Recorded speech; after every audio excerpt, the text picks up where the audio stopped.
Before joining the Society of Jesus, I was an actor for a couple of years. And acting has been something that's been a part of who I am for a very, very long time.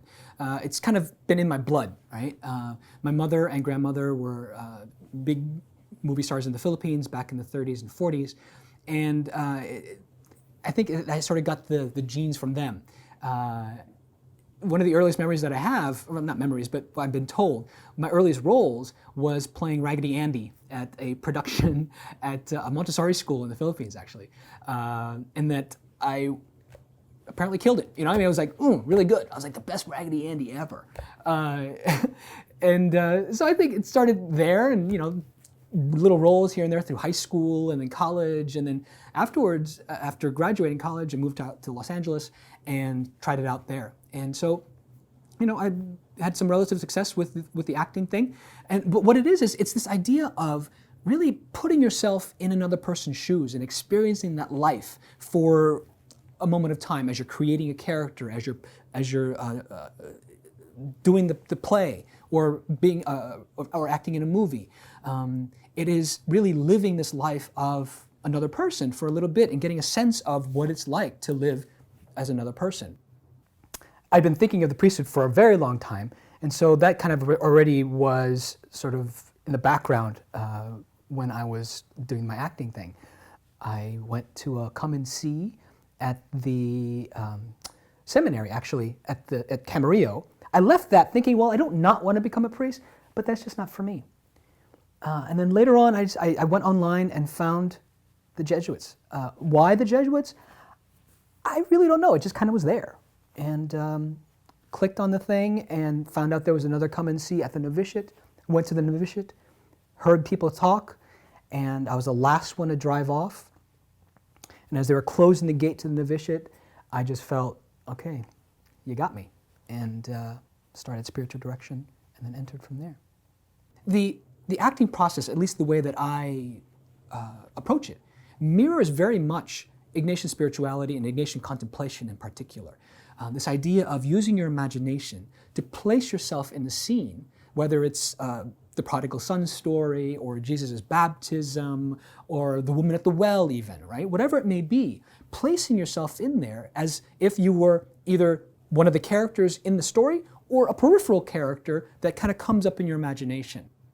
When I decided to join the Jesuits, I was starting to tell my friends and family that I'm going to leave acting behind, and many of them were shocked to hear that I was leaving behind a career that was sort of on the upswing.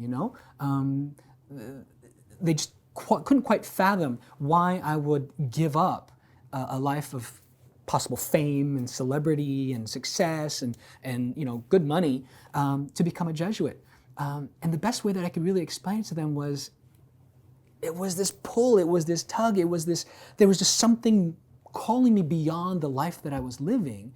And it turned out to be the Jesuits. It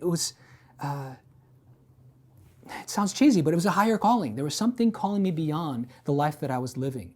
This process has been ongoing now and been a time of real grace, real struggle, real joy, real frustration. It just runs the gamut, I would love to say that it's been pure bliss, but I'd be lying because there's real struggle in this life. But you pray through it, you pray with it, and my brothers in community all across those stages of formation have been there for me in times of those struggle. And because of them, I continue on and I forge on this vocation, this calling, this invitation, really. I continue to say yes every single day to God, to Jesus' invitation to follow Him, to serve Him as a Jesuit. Priesthood or ordination is just another stage to go through, is the way that I see it.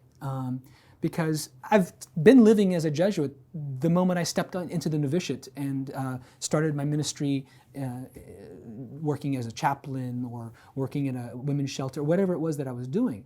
So I already was a Jesuit and throughout the course of my formation have been doing priestly things outside of celebrating the sacraments. So ordination comes about And so here we go. It's like, now it's official.